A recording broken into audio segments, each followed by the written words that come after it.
Next on the Kirky B Show with guitar tech Lloyd Sagisi. It's the Kirky B Show. I'm Kirky B, and I'm here with the one and only one of my homies that I've known since, God, Lloyd, seventh grade, Uh, sixth grade, fourth well, grade, let's see. I got this screen popped up. Hold on. right? I saw you play. I'll never forget this because I wanted to play drums after seeing you. Oh, I was at Miller School. This had to be like 77, 76, and you had already Okay, started at Fessler. okay. So yeah, we met then when I was in junior high, and you were still in what, sixth grade then? Something like that. We Yeah. we walked over to your junior high as a field trip to watch your talent show, and it was you and I. It was a drum off between you and Jerry Jerry Watson. Watson, and I Yep. go, that dude right there. I want to be like that dude, and it was Kurt Biscara. Well, we're not here to interview me, but we're here to interview the one and only Lloyd Sagisi. Ah, Lloyd, as you know, just now, we go way back. He's a dear friend of mine. We grew up together in Santa Maria, California. But the cool thing about Lloyd is he is a first call guitar technician and has teched with the greatest of the great.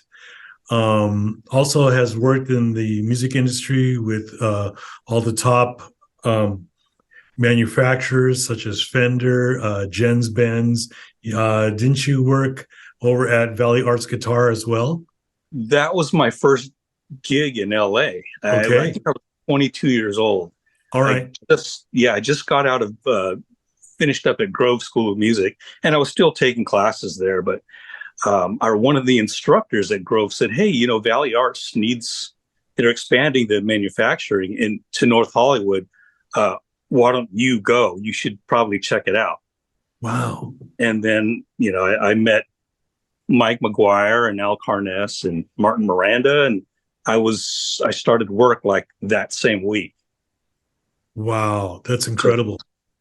That's incredible. So give the audience a little bit of what you do now and who you've worked with in the past and now in your current situation.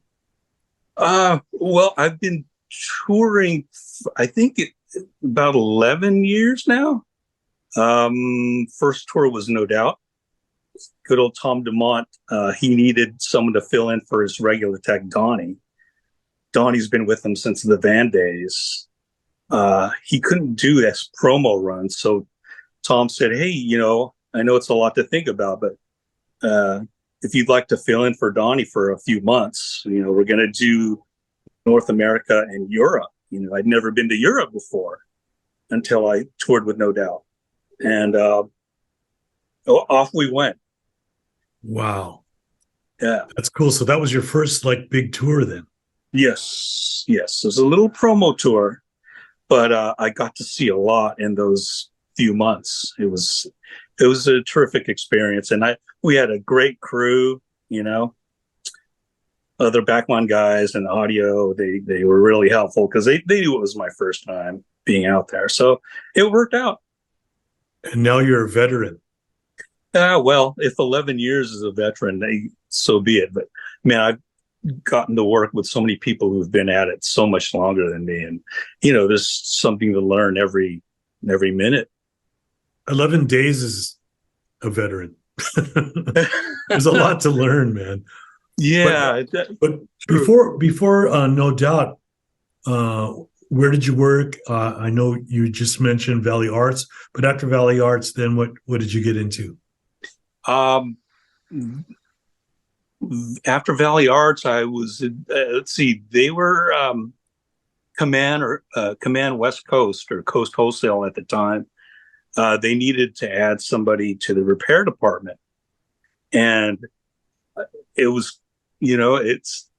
I went in, and I think I began work the following day.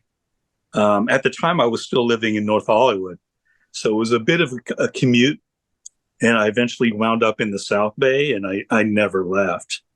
But man, it was wild. I remember I think I started in something like of March of '92, and a month later were the riots. So, and I was Oh, right.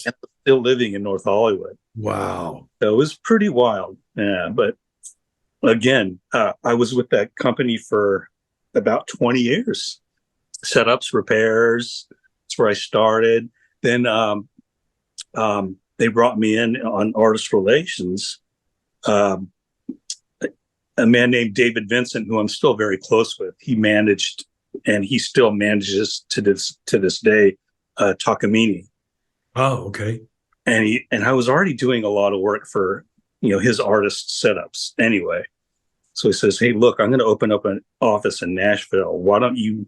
I'm going to put you in LA. You're going to be the LA guy now, while I do Nashville. We'll be a team." And we did that for, I believe, 15 years. So, man, you have been just in, no pun intended, but neck deep in the whole guitar scene in terms of repair, artist relations. So your Rolodex of guitar players must be really deep, like all the guitar players that you've taken care of through the years. Yeah, I look back, I think back of all the people I've met. I mean, starting back when I was only 22 when I was at Valley Arts, and in walks Lukather, in walks Paul Jackson Jr., in walks Dean Parks, just anyone you can name that's mostly LA based. A lot of people were, if they had a day off from their tours, they would just come in because they just on the reputation of that guitar brand itself. So it was a unique situation for sure. Yeah, I bet. And then after that, then that's when you decided to get into touring. Yeah, the climate had started to change after 15 years. And I'd been offered tours before. I never did it. A lot of my buddies, a lot of my touring buddies, while I was in the artist relations seat, they would ask me for gigs. Like, I want to get off the road, understandably so, because they were starting to have young families. And the grass is always greener on the other side of the fence, isn't it? Absolutely. Absolutely. And I guess, the big joke is that I did it backwards. I started with the repairs and artist relations, and then I started touring. Most people do it the other way. Right. But obviously, I mean, I'm still doing it, so that says something. Right. And so let's fast forward to who you're working with now. Currently, I've been with Katy Perry for 10 years. Wow. Has it already been 10 years already? It's weird to say that, but it is. It has. So we started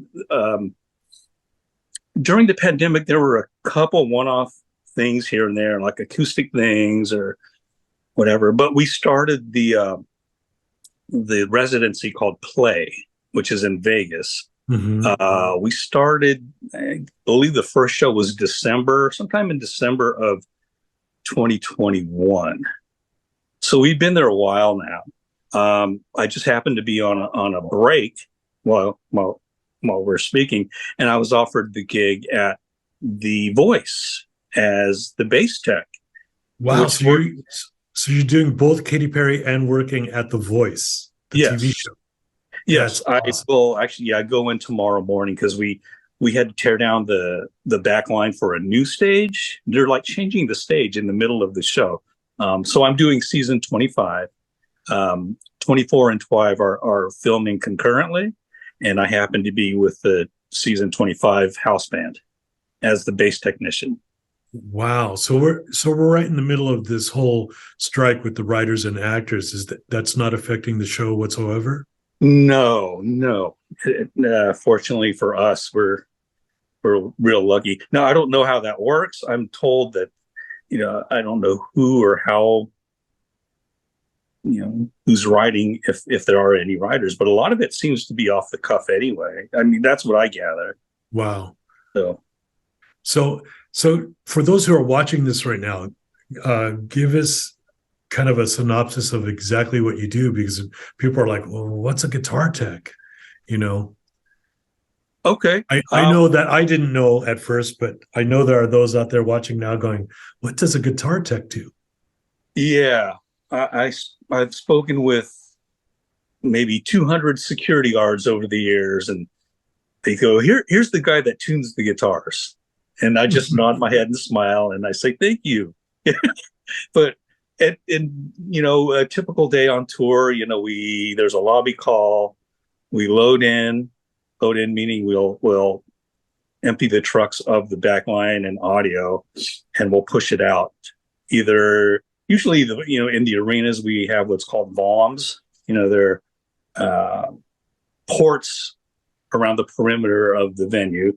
So we tend to stash everything there and wait for the stage to be built. And waiting means maintaining your instruments, scanning frequencies for wireless, restrings, any sort of maintenance, preventative maintenance, or stuff that did go down on the last show. It happens very rarely, but stuff wears out, and you gotta, sometimes during the show you'll have a frequency go bad, or say the cable from the wireless pack to the instrument will go bad.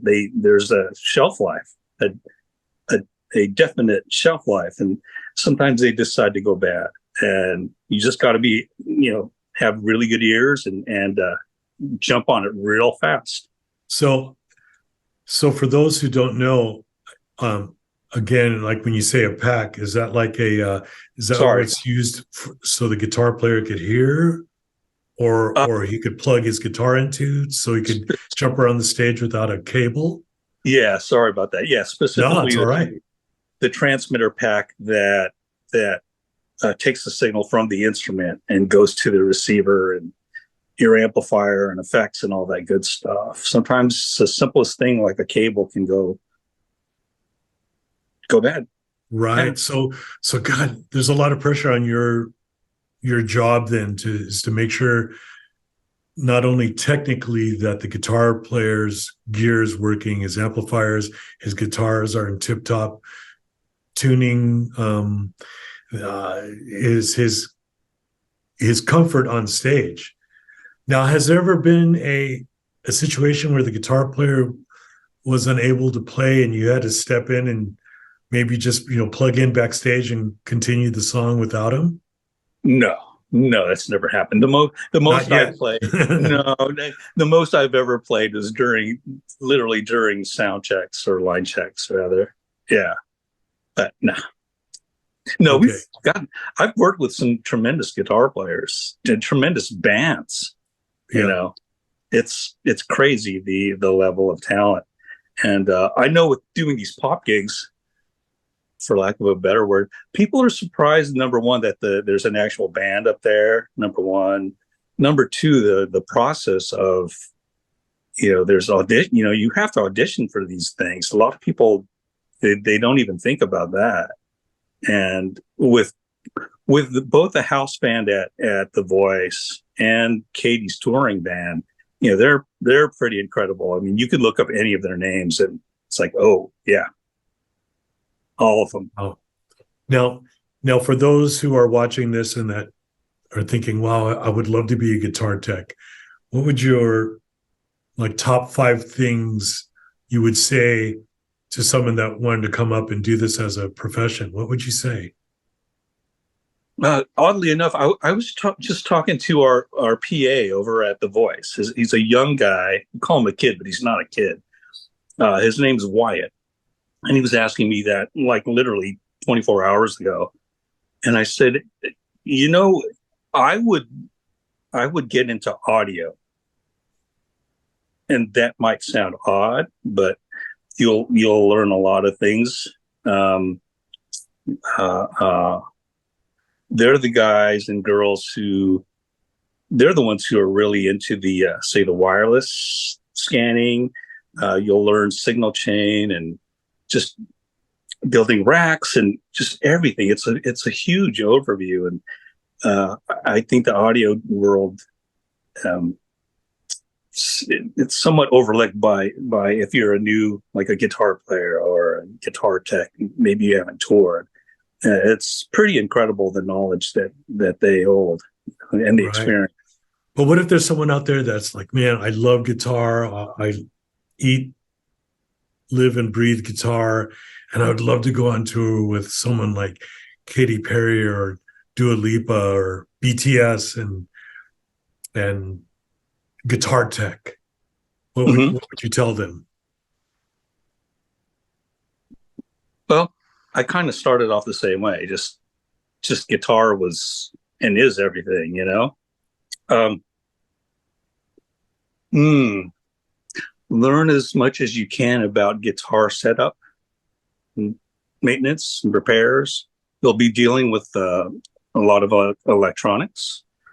So whether it be pedals or with the advent of the digital amps, which I think I first heard of, say, Kempers and Fractals when I was on the Carrie Underwood tour. You know, I remember we were sitting at Heathrow with one of Katie's guitar players, Sean Tubbs, and just virtuoso player, and he knows his gear, he knows his stuff. You can look him up on YouTube. He has his own channel. He brought that up when we were sitting at London Heathrow. He said, "Hey man, you got to check out these things called Kempers, and there's another one called Fractal." And it's like, oh, okay. Wow. So, and then the following tour, which I did not do, Carrie's band switched to all Fractal, and they're still using Fractals to this day, as is Katie. Yeah. Well, so would you say that that's kind of the as opposed to, like, let's say, a tube amp or a transistor amp, that's the way to go, is with the Fractal, which is like guitar amp modeling. That would be the way to go in terms of touring, because there's more stability with that. It sure, there's a whole lot of stability. It's, you're not dealing with, say, mics being kicked. I mean, on Carrie, we had all the cabinets underneath and ISO cabinets, and people would bump those, you know, and mics would move. Just then you have the idea of the reality of tubes.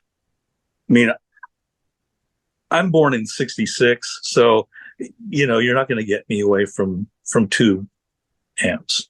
But the reality with touring nowadays, I mean, the first time I saw a tube amp recently, we were actually opening. This is interesting. We did a gig recently with Sting at the T-Mobile Arena in Vegas, and Sting had his longtime guitar player Dominic Miller with him, and you know, his tech walked me up to the stage, and I were looking at his gear, and it's the same gear I saw 20 years ago. It was like his two boogie amps with two by 12s, and his pedal board. A lot of Boss effects I noticed, but they're all in line. They're all wired in line. There's no looper. There's no switching. It's all old in school. line. It's so old school, but the bottom line is, I'm standing there listening to Sting sound check for like 45 minutes while I'm restringing and whatever, and it sounded incredible. You know, it was like, whoa, okay. So you have both. I mean, you know, my understanding that is that the new Fractals at this point, it's I think Axifex 3. I've heard nothing but great things about that, the sound of those units, and I see them all over the place. Yeah. And so, do you think that'll be well, it is already the future, and it seems like a lot of guitar players are using that. But do you think that that's where it will always stay, just based on the portability and the reliability of that? Yeah, I can't see it changing. You know, I can't see it going away. You know, they always say you can't fight technology, and there's always going to be the folks that refuse to use it. You know, Do you think Eddie Van Halen would have eventually switched over to a Fractal? Oh, what a question, huh? I would say no. That would be a guess for live anyway. Yeah. You never know, but Well, because Alex Van Halen used Simmons at one point, and that was Alex a big shocker to me. Yeah, he was a Simmons guy like back in the like 1984 and a little earlier, right? Right. Yeah. So yeah, Yeah, those things were 1984, by the way, is the name of the one of the records for the yes. youngsters. For the Van Halen fans out there like us. Yeah. So with this whole pandemic that we've just gone through, and I see that it's starting to pop back up again, and traveling is becoming a little more intense and difficult again. Where do you see the future of world tours, touring in general for musicians and artists? Where do you see that going? Well, right here, right now, I've heard about these things popping up again. I don't know. I would imagine that until they shut us down, we'll keep going. I mean, it's interesting. Now that you bring that up, I think back to when we started the residency, we were still, testing regularly. We were still masked. And then at some point, again, this was December 21. At some point, it just went away. I mean, not just us. I'm talking about the industry in general. All that just went away. And I'm just going to say until they shut us down again, it'll keep going. Right. It'll And be you an find interesting. that I'm sorry, go ahead. I'm sorry. I was just going to say it'll be an interesting month to see what happens, because right after I finish my run at The Voice, which will be in a couple of weeks, that season's going to end. I go straight back to the residency in Vegas. So Now with Katy Perry and the residency do they require that you guys get tested to be in the casino and that whole thing? no, the casinos. I think any of the casinos that we've been through, because we have a lot of friends that are doing residencies as well. Yeah, that seems to be a popular thing with a lot of bands. Yeah, what I've seen from other bands and what we've had quite a few festivals as well during the summer, and I had some friends that were doing that or doing those festivals, and it was just masses of people out in the open. Yeah, it's crazy. Woohoo! Yeah. Yeah. Fortunately, I'm not personally. I'm not a gambler, and there's quite a few of us in the crew that I don't think anyone really gambles. So we'll take off. We'll do outdoor nature, water sports, you name it. And it's never, we go where it's not crowded. It's just, it'll be us, like 10 of us or 5 of us, Wow. or sometimes 2 of us will take off and go hiking and then go have lunch somewhere. Wow, that sounds like fun. Yeah, yeah. Our special effects team, one of the guys lives there and he has a pool. So we've done the barbecue and pool thing. Of course, I'm the one that's grilling. Get the Filipino guy to barbecue. Yeah. Get that dark Santa Maria to man the Try to. Yeah, but they seem to like it. So hey, I've been the guy since we started doing it. So that's kind of fun. My whole point is we tend not to be with the masses. And when we're doing the show, it's just us. We're not mixing it up with the crowd, Right. Now, Katie's a really world-renowned artist, and it seems like her career is going really strong. Are you pretty much with her until she decides she's done? That's why what I intend to do. I mean, anything can happen, but the way things are going now, we'll do this run and we'll see what happens in the future. Yeah. And I'll just, while she's off, I was fortunate enough to get this gig at The Voice. It's a 2-month break and then 2-month gig popped up. So it worked out. It's one of those timing things, Yeah, definitely. So, man, I'm just about to wrap this up. And I just want to say again, this is Lloyd Sagisi, guitar tech to the stars, currently out with Katy Perry and guitar teching, bass teching on the TV show The Voice. For all your fans out there, where can they follow you on social media? The only thing I have is a Facebook page. I don't have any other social media. So it's just Lloyd. Just look up Lloyd Sagisi, Sagisi. Great. I think I'm the only person on the planet with that name. So I think you are. That's awesome, man. And so in closing, any advice for the young, again, the young guitar players out there, if they want to pursue not maybe just the teching aspect of it, but if they want to become a touring musician, what do you have to say to those guitar players?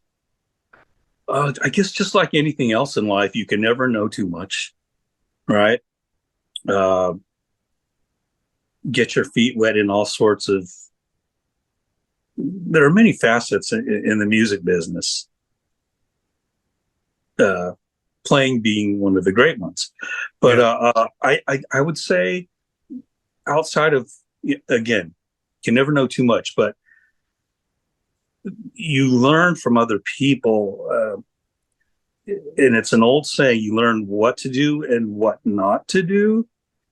That's a big deal, and it comes down to playing well with others, living well, because you're living on a bus. You're traveling all over the world. You're staying at the same hotels generally, so you're together all the time. Yeah, and so I'm a pretty quiet person, but I enjoy the company. It's I consider everyone that I've toured with it's like second family. Right. So learn to play well with others.